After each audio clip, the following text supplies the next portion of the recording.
사실 오늘 우리가 살고 있는 이 시대에서 바울 하면 그 위치가 대단합니다. 신약성경 무려 13권, 13편 또는 14편이라고 주장하기까지 하는데 서신서를 썼고 또 그 어떤 사람도 사도 바울만큼 바울에 필적할 수 없을 만큼 대단한 그 기독교의 위치를 확보한 그런 사도로 알려지고 있습니다. 대단한 신학자였고 또 그의 출신이 율법을 이해하고 가르치던 율법사 출신에서 그야말로 예수를 극적으로 만나고 복음을 체험했던 그런 인물로서 오늘날 우리에게 있어서는 바울의 이 버금가는 사도가 없을 만큼 대단한 인물로 알려져 있습니다. 실제로 그 사도의 일을 이 편지를 통해서 완벽하게 수행해온 그런 그 역할도 우리 모두가 다 쉽게 그를 인정할 수밖에 없는 그런 조건이기도 합니다.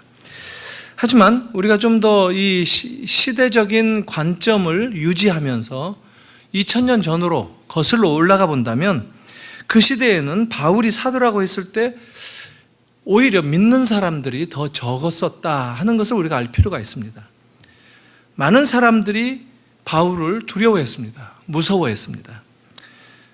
우선 그는 그 그리스도를 핍박하고 믿는 사람들을 잡아 죽이기까지 하는 일에 앞장섰던 그의 전력이 있었기 때문에 그가 회심하고 예수를 믿는다라고 했던 것이 소문으로만 들었던 사람에게는 와닿지 않을 수 있었고 그래서 그 소문은 계속해서 바울을 괴롭힐 수밖에 없었던 그런 형편이었습니다.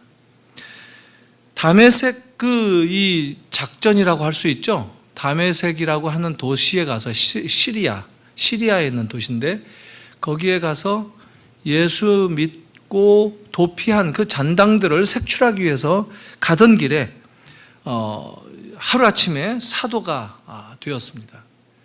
예수를 만나고 그야말로 참 극적인 그 회심을 경험했던 바울이었는데 그의 이전 행실로 미루어서 그를 사도로 인정하기에는 여전히 찜찜한 구석이 있었던 그런 이 교회이기도 했다 하는 것이죠. 그러니까 바울을 바라보면 먼저 과거에 투영된 바울의 모습이 비춰지지 않을 수 없었다 하는 것이죠. 말로는 회개했다고 하지만 또 사람들이라는 게 잘 변하지 않지 않습니까? 회개해서 예수를 믿다가도 또 옛사람으로 언제든지 돌아갈 수 있는 또 본색이 언제 드러날지 모르는 그런 그 형편에서 오히려 바울을 좀 의심의 눈초리로 보는 사람들이 많았었다 하는 것입니다. 더군다나 바울은 예수님을 직접 따라다녔던 그런 기록이 없는 인물입니다.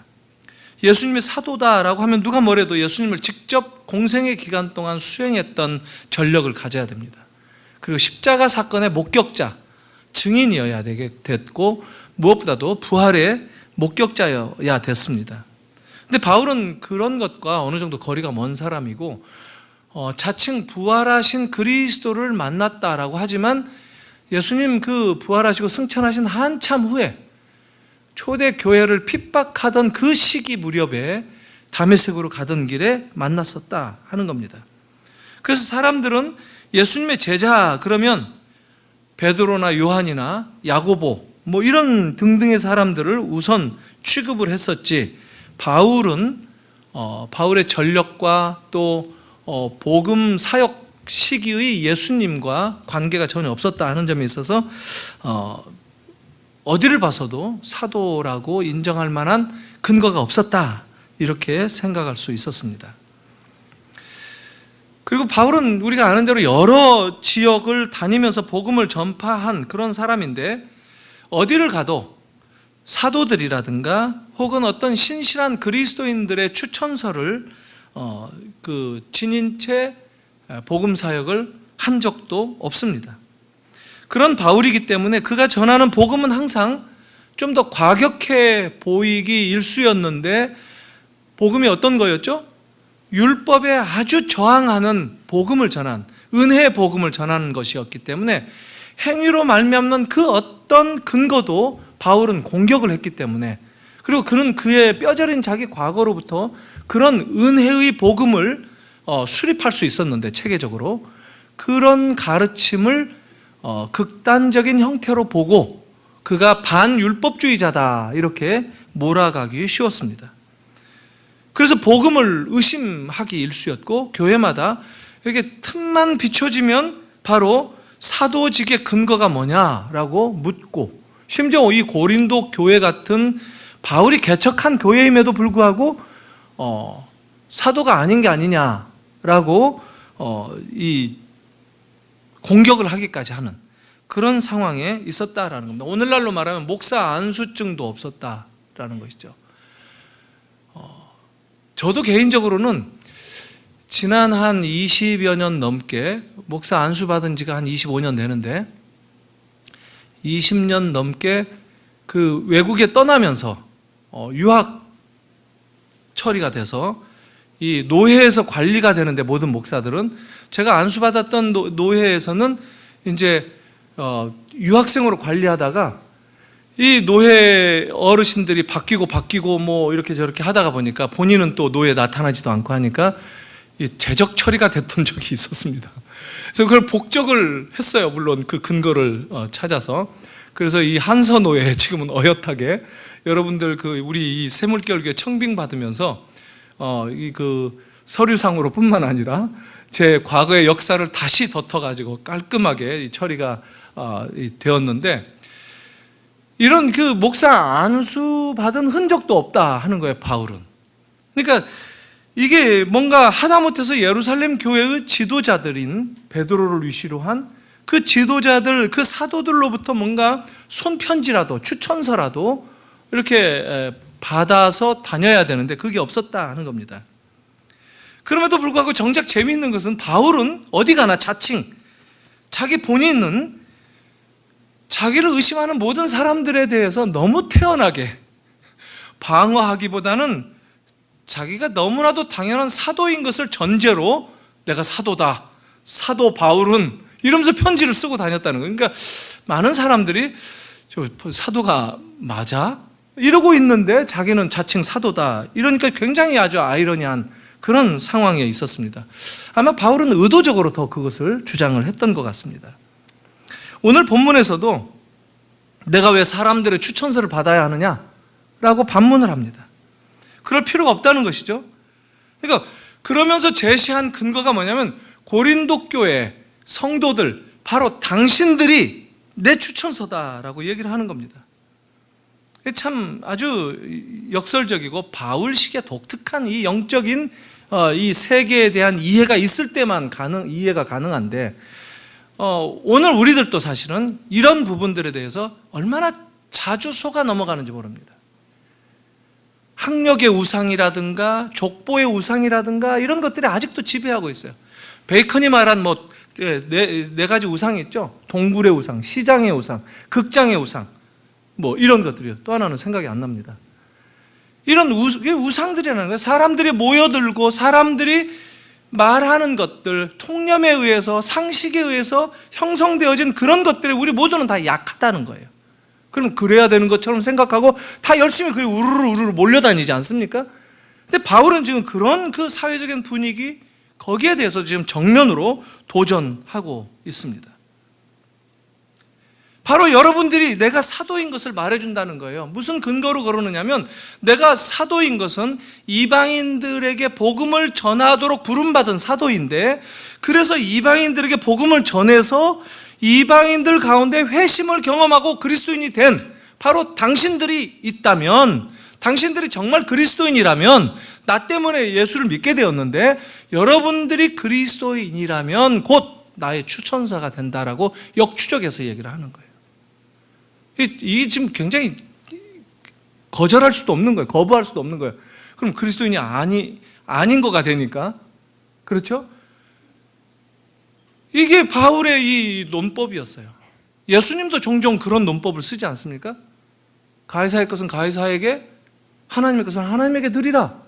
이 동전 가지고 와서 로마의 가이사의 화상이 그려진 동전 가지고 이게 누구의 화상이냐라고 물었을 때, 우리가 로마 이 가이사에게 세금을 바치는 것이 가하냐라고 했을 때, 세금 바치라 그러면은 유대인들에게 어떻게 비춰줘? 저 매국노. 세금 바치지 마라 그러면 당장 로마에게 찔러가지고, 언어가 순화가 안 되는데, 고자질을 해가지고 로마 제국에 세금 내지 말라고 선동한 죄인으로 몰고 가려고. 그러니까 이렇게 대답해도 걸리고 저렇게 대답해도 걸리는 그런 양단간에 처해 있던 예수님은 뭐라고 얘기하셨느냐면, 가이사의 것은 가이사에게, 하나님의 것은 하나님에게. 이 교묘하게 빠져나가는 것 같지만 생각해 보세요. 가이사의 형상이잖아요. 그러니까 이건 가이사에게 바쳐지는 게 맞아요. 그러면 가이사는 누구예요? 이 마치 인간이 우상화시켜가지고 돈에도 찍고 뭐 온갖 찍어서 화상을 만들어 놓았지만 그가 인간인 하나님의 형상이라는 거예요.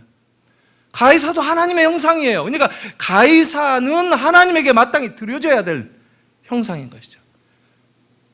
그러니까 1차적으로는 가이사에게 드려지는 것 같지만 사실 가이사까지도 하나님에게 바쳐져야 되는 그런 존재에 지나지 않는다라고 예수님 말씀하신 거예요. 그러니까 그런 게 소위 말하면 이 양검으로 도전해오는 그런 진퇴양난의 공격에 아주 단숨에 빠져나갈 수 있는 그런 그 답이었다라고 하는데, 바울도 지금 그런 논리를 전제로 얘기를 한다는 겁니다. 바울은 스스로 자기가 사도인 것을 아주 분명하게 확신하고 있다는 거예요. 그러니까 자칭 사도다라고 주장하기까지 해요. 그러면서 자기 나름대로는 증거를 제시하고 있는데, 반대편에서 본다면 이 도무지 증거가 될 만한 어떤 내용을 제시한 것이라고 말할 수는 없다는 거예요. 지금 실제로 보면 이런 바울이 추천서가 뭐가 필요하냐라고 했던 바울도 보면 로마서 16장 1절 2절 보면 내가 베베를 추천한다라고 얘기하면서 그를 잘 받아들여라, 자기도 추천서를 쓰는 경우를 볼 수 있어요. 참 이게 레토릭의 문제죠. 수사학적인. 자기는 추천서를 쓰면서 자기에 대한 추천서는 없다는 거, 이것도 이상한 거라는 거죠. 근데 바울이 주장하고자 하는 그 포인트를 우리가 분명하게 알아야 된다는 거예요. 몇 가지를 한번 본다면, 자기는 부활하신 주님을 만났다라는 주장을 합니다. 근데 부활하신 그리스도를 다메섹으로 가는 길에서 만났는데, 그것도 사람들의 관점에서 본다면 그때 하늘에서 음성이 들렸다고 그러죠. 뭐라고 들렸냐면, 사울아 사울아 네가 어찌하여 나를 핍박하느냐라고 사도행전 22장 7절에 나오죠. 그래서 바울은 자기 자서전적인 회심의 체험을 경험했던 다메섹 이야기를 써내려가요. 그런데 그때 자기는 사도로 사명을 받았다는 거예요. 그러나 바울과 함께 동행했던 일행들은 뭐라고 얘기하죠? 빛은 보았으나 소리는 듣지 못했더라는 거예요. 그러니까 그 소리도, 예수님이 들려주신 소리도 바울 자기만 들은 거예요. 자기만. 그러니까 사람들은 바울을 신뢰할 수가 없다는 거예요. 또 바울은 자신의 사도됨을 어떻게 주장을 하느냐면, 내가 사람들에게서 난 것도 아니다. 이게 지금 갈라디아에서 나오는 말입니다. 사람으로 말미암은 것도 아니요, 오직 예수 그리스도와 및 죽은 자 가운데서 그리스도를 살리신 하나님 아버지로 말미암아 사도된 나 바울은, 이렇게 소개를 합니다. 갈라디아서 1장 1절이에요. 이런 주장을 요즘식으로 풀어서 말한다면, 난 신학 공부한 적도 없고 어떤 신학교 입학한 적도 없고 졸업장은 당연히 없죠. 그런데 자기 자신은 목사라고 우기면서, 뭐 사실 이단들이 그런 사람들이 더러 있기는 해요. 그런데 바울은 나는 하늘 신학교를 직접 졸업했다, 이렇게 주장하는 거나 마찬가지예요. 나는 천국 졸업장을 가지고 있다. 나는 하나님이 나를 불렀다. 사람들에게서 내가 받은 바가 없다라고 하는 말에 지나지 않는다면 이것도 굉장히 아주 좀 건너뛴 이 공허한 그런 주장이라고도 말할 수 있어요. 정말 이런 주장을 펴는 사도라고 한다면 사람들이 그를 정말 사도로 인정해야 될 것인가, 아니면 사도라고 보지 않는 이런 사람들의 주장이 정당할 것인가, 혼동스럽습니다. 그런데 이 말을 잘 뜯어보면 바울이 주장하고자 하는 요지는 이겁니다. 이 자기의 이 사도된 사실은 다른 사람들에게 증명하고 할 만한 성질의 것이 아니다라는 주장을 하는 거예요. 그리고 하나님은 누구나 객관적으로 바울이 사도된 것을 모든 사람들에게 인증하실 필요를 느끼지 않으셨다는 얘기를 하는 거나 마찬가지입니다. 왜냐하면 바울의 복음을 모든 사람들이 믿고 따라야 되는 것도 아니에요. 그러면 좋기는 하지만 오늘날도 마찬가지 아니에요? 복음 앞에 모두가 다 꼬꾸라지고 복음을 수용하는 것은 아니지 않습니까? 주님께서 바울을 이방 사도로 보내시면서 그를 사용하시면서 전적으로 주님의 일에 뛰어드는 그에게 다른 사람들이 인정하든 인정하지 않든 그것은 연연할 필요가 없다라고 하는 것이 이 소명의 내용 가운데 담겨져 있다는 거예요. 사람들이 인정하고 안 하고에 따라서 하나님의 일이 좌우되는 것이 아니다라는 것을 지금 바울이 경험하고 있고 그걸 주장하고 있다 하는 거예요. 리차드 파커라고 하는 사람이 이렇게 말한 적이 있는데요. 하나님은 자격을 갖춘 사람을 부르시는 것만은 아니다. 하나님은 기꺼이 하는 사람을 불러서 훈련시켜서 자격 있는 사람으로 만드신다. 이렇게 얘기했어요. 그렇다면 과연 오늘 우리들의 경우에 있어서 하나님께 부름받은 성도인 것을 믿고 확신을 하고 있는가? 아니면 그 누구로부터 인정받지 못하고 증명할 수도 없지만 바울처럼 너무 분명하게 그 사명에 사로잡혀서 내가 살아가는 그런 사람인가? 이것을 오늘 우리에게 다시 생각해 보게 하는 그런 말씀이 아닌가 싶습니다. 바울은 우리가 그리스도로 말미암아 하나님을 향하여 이 같은 확신이 있다라고 4절에서 얘기합니다. 사람들이 의심하는 바를 오히려 바울은 비웃고 있는 거예요. 뭘 의심하느냐는 거예요. 누가 뭐라고 해도 요동치지 않을 분명한 확신을 자기는 가지고 있다는 거예요. 이게 바로 하나님께로부터 난 복음의 진리, 그리고 그것을 전할 수 있는 사명자가 가지는 확신이다. 이렇게 얘기를 합니다. 실제로 이 고대 사회, 이 플라톤 이전 그 시대에 이런 말이 있었다고 합니다. 훌륭한 선생은 그의 메시지를 잉크로 기록하지 않는다. 잉크를 발라서 남기지 않는다는 거예요. 그냥 사람에게 전한다라는 거예요. 훌륭한 선생님들. 소크라테스 책 한 권 안 남겼다고 그러죠. 오늘날 우리가 알고 있는 이 소크라테스의 모든 이야기들은 그의 제자인 플라톤이 남긴 거잖아요. 한 글자도 직접 쓴 바는 없습니다. 그러나 그것을 누가 플라톤 철학이라고 얘기합니까? 깊이 파고 들어가 보면 이게 플라톤 생각 아닌가 이렇게 따지기도 하지만 그래서 소크라테스의 철학이라고 얘기하지 않습니까? 욥도 그런 말을 한 적이 있어요. 19장 23절 24절에 내 말이 곧 기록되었으면 좋겠다는 거예요. 책에 쓰여졌으면, 자기 이 고난 어린 이거를 한번 좀 남겨봤으면 좋겠다는 거예요. 그런데 어떤 글로 남기느냐라고 하면 철필과 납으로 영원히 돌에 새겨졌으면 좋겠노라 이렇게 얘기합니다. 오늘 본문에 따르면 예수님도 그런 식으로 주장하셨어요. 그걸 행하셨어요. 오늘 지금 본문에서 뭐라고 얘기하느냐면 바울이 얘기하죠. 너희는 우리의 편지다. 그리고 3절에 보니까 너희는 우리로 말미암아 나타난 그리스도의 편지니 한 번 더 이렇게 부연 설명을 하죠. 우리로 말미암아 나타났다. 우리를 통해서 나타났다. 하나님이 우리를 통해서 예수 그리스도께서 우리를 통해서 너희가 나타나도록 하셨다는 게 우리를 통해서 역사하셨다는 거예요. 예수님이 그렇게 행하셨다는 거예요. 바울이라는 종을 통해서 잉크로 쓰지 않고 영원한 영어로 썼다는 거예요. 돌판이 아니라 영원한 마음판에 새겼다는 거예요. 율법은 외형적이지만 성령의 복음은 내면에 새겼다라고 얘기를 하는 겁니다. 이걸 우리가 알아야 될 필요가 있어요. 오늘날 사실 참 이런 말씀을 읽다가 보면 굉장히 갈등을 합니다. 오늘날 교회마다 목사를 청빙하고 할 때 뭘 보고 청빙하죠?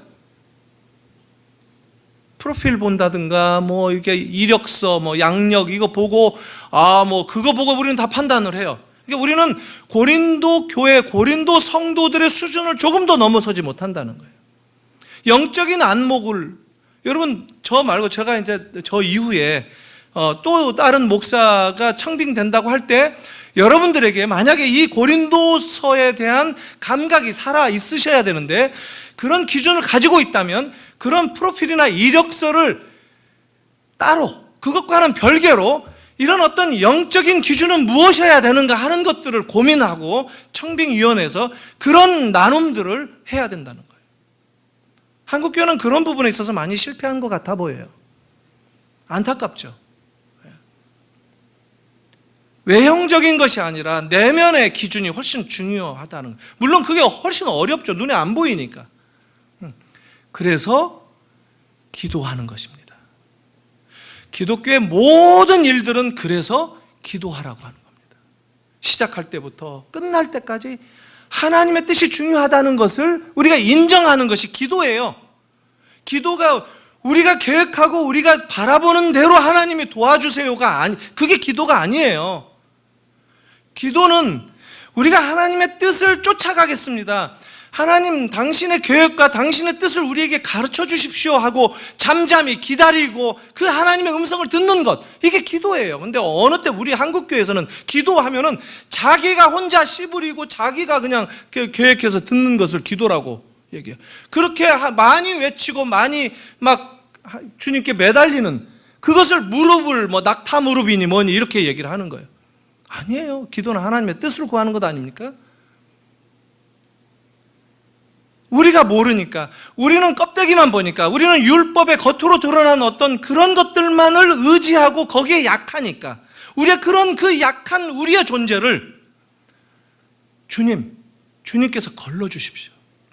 당신의 분명한 뜻을 우리 모든 심령들에게 확신으로 주십시오. 우리 마음 가운데 확신이 있게 되면 주님의 뜻인 줄 알겠습니다 하고 나아가는 거, 이게 우리 성도들은 그렇게 살아야 되는 거예요. 하루하루를 그렇게 살라고 하는 거예요.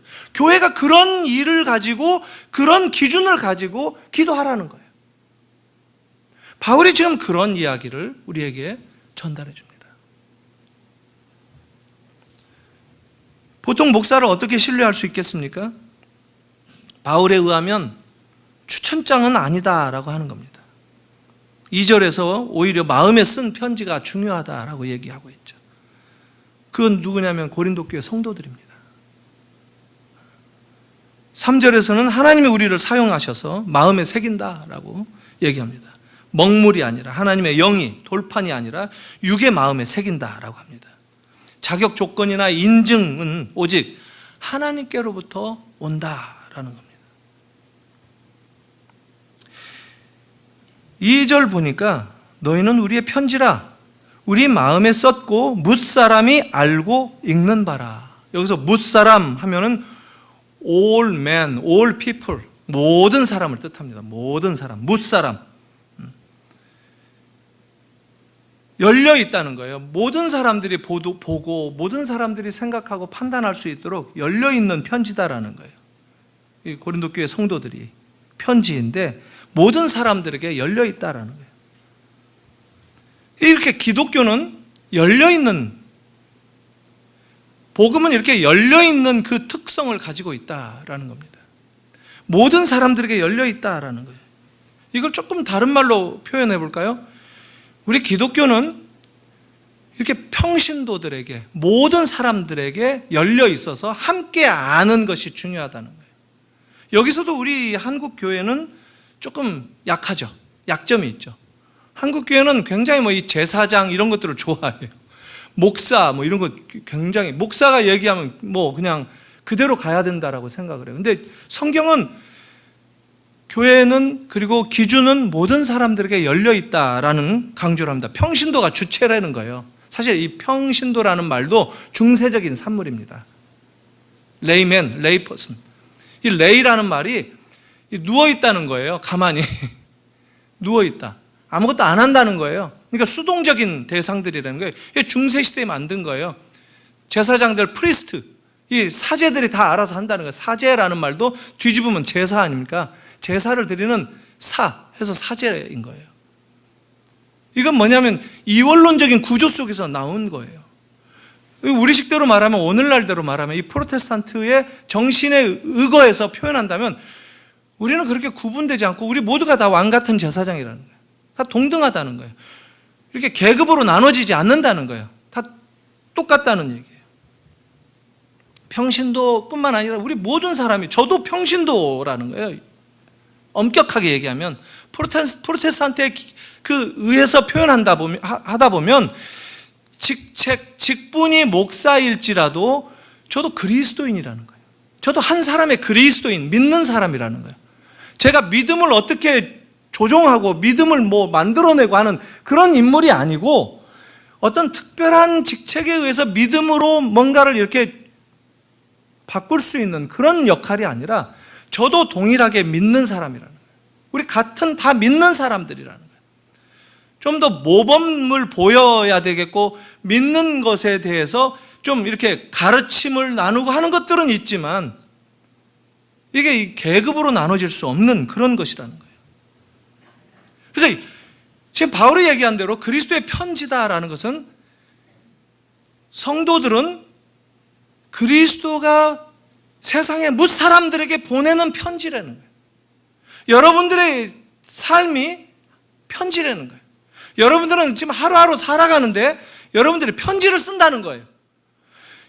여러분들의 삶을, 여러분들이 편지를 쓰는 게 아니라 여러분들의 삶을 보고 그리스도께서 우리 사람들에게 이런 편지를 쓰는구나 하는 것을 여러분들의 삶을 통해서 보라는 거예요. 읽으라는 거예요. 우리 모두가 다 편지를 쓰는 사람들이에요. 그리스도께서 편지 쓰는 우리를 사용하셔서, 우리는 그리스도의 이 메시지라는 거예요.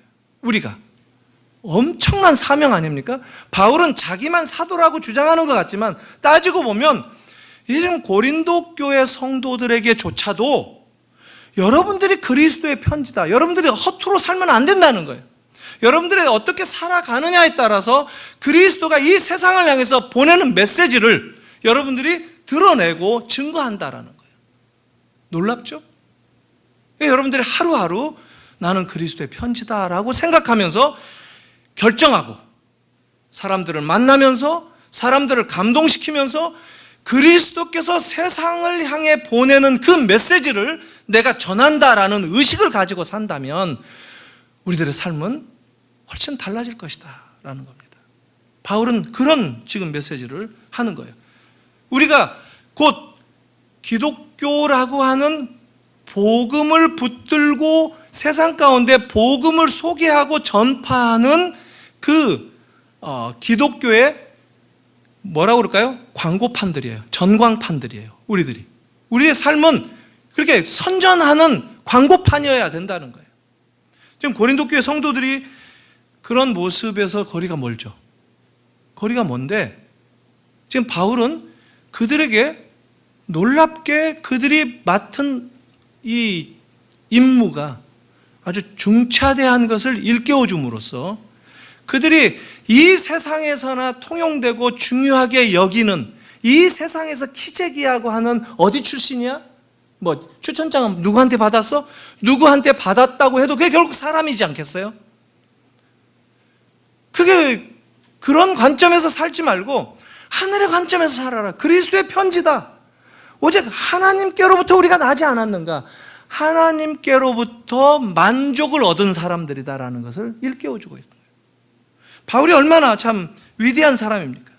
사랑하는 성도 여러분, 여러분들의 삶을 통해서 그리스도를 자랑하시기를 바랍니다. 그리스도의 편지를 내 삶이 쓴다라고 생각하시고 매일 내가 복음을 한 장씩 쓴다라고 생각하시면서 삶을 대하십시오. 사도행전도 우리가 쓸 수 있고, 이런 서신서도 쓸 수 있고, 예수를 만난 그 복음 이야기도 내가 이해하고 내가 실천하고 또 내가 나누기를 원하고 하는 내 구체적인 삶의 현장을 통해서, 내 라이프를 통해서, 내 행실과 내 말을 통해서 내가 그리스도의 편지다라고 하는 것, 그 편지를 쓰는 그런 삶에 올라오십시오. 주님께서 오늘 이 저녁에 저 여러분들에게 이런 놀라운 새로운 임무, 이것을 맡겼다라는 겁니다. 다음 절 우리가 안 읽었는데 6절은 어떻게 하느냐면 그가 또한 우리를 새 언약의 일꾼 되기에 만족하게 하셨다. 새 언약의 일꾼이라는 거예요. 그게 새 언약의 일꾼인 거예요. 새 언약. 옛 언약이 아니라 새로운 언약. 바울이 얘기하고자 하는 거가 그냥 임기응변식으로 자기의 사도직을 공격하는 사람들에게 그 사도직에 대해서 변명만 하는데 급급한 것이 아니라 전체 복음의 스케줄을 놓고 복음 사역의 전체 프로그램을 놓고 그걸 향해서 일깨우면서 고린도 교회 성도들에게 거기에 참여시키는 그런 톤으로 차근차근 그들을 이해시키고 있다라고 하는 것.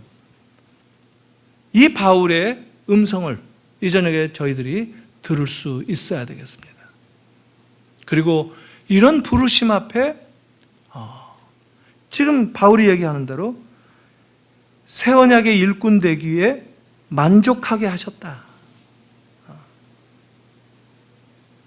율법은 죽이는 것이지만 여기서 말하는 것은 뭐냐면 율법 조문이라는 것은 다큐멘트라는 거예요. 다큐멘트. 문서. 글로 이게 우리가 컨트랙 맺고 하는 이런 종이. 전 처음에 영국 갔을 때 집 계약을 맺잖아요. 살 집을 월세 주는, 거기는 다 월세니까. 근데 한 석 달치를 미리 내야 돼요. 뭐 그냥 살다가 도망갈지도 모르니까 석 달치를 이제 미리 내는데 돈을 줬어요. 그러면 우리 같이 뭐 돈을 받은 영수증을 준다든가 아니면 계약서를 하나 준다든가 이렇게 해야 되는데 돈만 받고 딱 마는 거예요. 그래서 제가 한국에서만 살아왔기 때문에 머릿속에 딱 이제 의심이 드는 거예요. 이것들이 돈만 챙기고 많은 거 아닌가? 불안하잖아요. 영국에서 처음 이렇게 지금 집을 얻는 이 계약을 하는데. 그래서 굉장히 미안하지만 저도 뭐 그런 거 평상시에 이렇게 따지거나 막 이렇게 말하는, 항의하는 그런 편이 아닌데 혹시 이렇게 리시트 안 해주냐? 영수증 안 해주냐고 말했어요. 내가 말로 했지 않았느냐? 그렇게 대답하는 거예요, 이 사람들이. 우리 한국 사람들 그렇죠? 말로 하는 건 못 믿죠. 도장 찍어줘야지. 서명해줘야 되겠고. 근데 그 사람이 너무 태연하게 말로 하지 않았냐? 우리 계약 끝이다. 그런 거예요. 그래서 제가, 이거, 거기서 이게 좀 속았으면 완전히 속는 거예요. 거기서 뭐 그래도 더 따지는 건 아닌 것 같아가지고 그 사람 눈빛을 보니까 정말 진지했거든요. 그래서, 그러냐 하고, 일단 이제 후퇴해가지고 왔는데 찜찜한 거예요. 그래서 제가 이 런던에 지금 그 김북경 목사님이라고 그 원로 목사님이 계시는데 그분한테 80년대에 한번 그 집에 가서 신세를 진 적이 있어서 영국 잘 아는 분이라서 전화를 했어요. 목사님, 제가 집 계약을 했는데 여기는 원래 이 영수증 안 끊어줍니까? 뭐 돈만 주고 말로 하고 계약서도 안 주던데요? 막 웃어요. 여기는 그런 거 없습니다. 안 해도 괜찮습니다. 물론 다 없는 건 아니에요. 다 없는 건 아니고 집 뭐 사고 팔고 이런 거 굉장히 변호사가 나서서 엄격하게 하죠. 근데 그런 것들은 그냥 안 한다는 거예요. 그러면서 그럼 제가 불안해서 한참 혼났는데 괜찮겠군요. 그랬더니 괜찮습니다. 안심하십시오. 그러더라고요. 그러면서 그 목사님 하시는 말씀, 한국과 많이 다르죠? 많이 다르고 말고요. 그 목사님 뭐라고 얘기하시냐면 우리 한국은 인감도장 찍고 그래도 아니라고 잡아떼는 거 많지 않습니까? 여기 사회는 그렇지 않습니다. 그러는 거예요. 그게 신용사회라는 거예요. 말로 하면 믿는다는 거예요. 말로 하면 믿는데 누군가는 거짓을 할 수 있죠. 그러면 신용사회가 무너지는 거죠. 그러면 그 당사자는 그 사회에서는 발붙일 곳이 없는 거예요. 이게 오랫동안 형성이 되어 와서 가는 거예요. 조금 부럽죠. 그게 기독교 사회의 열매가 아닌가 싶어요. 기독교의 문화가 그렇게 예수 안 믿는데 거짓말은 안 한다는 거. 예수 안 믿어요. 많은 사람들이 현대 영국인들 예수 안 믿는데 그 사회는 거짓말을 굉장히 수치스럽게 여겨요. 또 우리는 예수를 잘 믿는데 목사들도 집에 전화하면 아빠 없다고 그래라. 쉽게 거짓말 하는 거예요. 이건 기독교 문화가 만들어낸 산물이 아니에요. 이게 유교가 만들어낸 것 같아요. 제가 보기에는. 권위, 이걸 지키기 위해서 수단 방법 가리지 않는 이런 것들은 좀 안 좋은 부분들이 있다는 것이죠. 다큐멘터리로 하는 것은 한계가 있다고 바울이 지금 지적하는 거예요. 우리는 지금 다큐멘터리에 의해서 판단받고 검증될 만한 그런 사람들이 아니라 성령이 인친 대상들이라는 거예요. 하나님의 영이 우리를 보증한다는 거예요. 그 확신을 가지고 있다면 이 세상이 물질적으로 어떻게 흘러간다 할지라도 요동치지 않을 수 있다는 거예요. 그게 우리의 믿음이 아닌가 싶습니다. 이 저녁에 다시 한번 주님 성령으로 인쳐주신 이 부르심에 감사합니다. 이 바울의 그런 메시지에 우리들도 함께 불러주시고 그런 관계를 형성하는 것이 아름다운 교회여야 된다라고 한다면 우리 교회가 서로가 거기에 참여하는 그런 문화를 만들어 가겠습니다라는 그런 다짐들이 있었으면 좋겠습니다. 그리고 여러분들에게 하루하루의 그 삶이 곧 그리스도께서 세상에게 여러분들을 통해서 말씀하시기를 원하시는 그 편지다라는 의식을 가지고 하루하루를 사십시오. 여러분들이 생각하는 것, 말씀으로 말하는 것, 교제하고 관계를 맺는 것, 그 모든 이 세상에서의 활동들, 삶의 내용들이 그리스도께서 이 세상을 향해서 던지시고자 하시는 나를 통해서 쓰시는 그리스도의 편지다라고 하는 것, 내 삶은 그리스도의 편지다라고 하는 것 확신하시고 여러분들의 삶을 다시 한번 주님 앞에 보여드리며 사시는 여러분들이 되시기를 바랍니다. 같이 기도하겠습니다. 하나님 아버지, 오늘 이 저녁에 저희들이 이 땅을 살면서 참 취약한 부분이라고 할 수 있는 이 세상을 살면서 확인해야 되는 그 증거들, 그것이 교회에서도 또 복음 사역에서도 이 세상적인 관점에 얼버무려진 그런 연약한 모습들을 일깨워 주시니 감사합니다.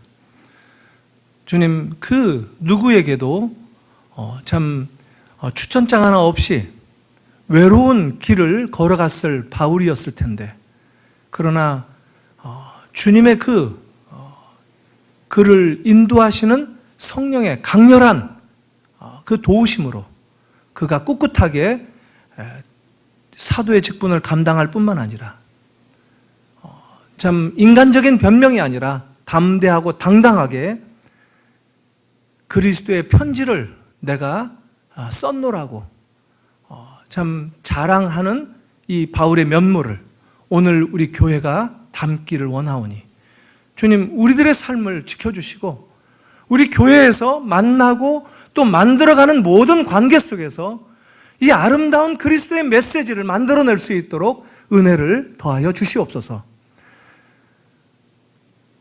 우리의 하루하루의 삶이 그리스도의 편지인 것을 기억하며 그리스도의 편지지로 내 인생을 불러주신 그 주님의 음성, 그 주님의 우리를 부르시는 그 소명, 그 앞에 옷깃을 여미고 담대하게 그러나 겸손하게 응하며 이 편지를 써내려가는 저희들이 될 수 있도록 주님 저희와 함께하여 주시옵소서.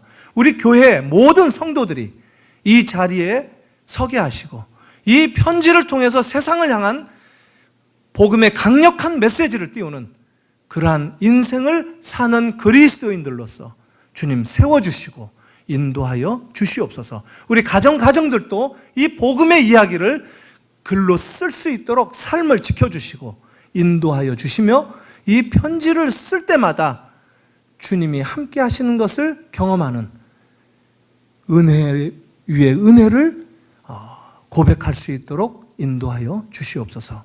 돌아가는 발걸음을 지켜주시고 또 남은 한 주간도 우리가 처해 있는 그 삶의 자리에서 주님을 의식하고 또 주님이 나에게 말씀하시는 바가 무엇인지를 기억하며 살아가는 저희 모두가 될 수 있도록 인도하여 주시옵소서.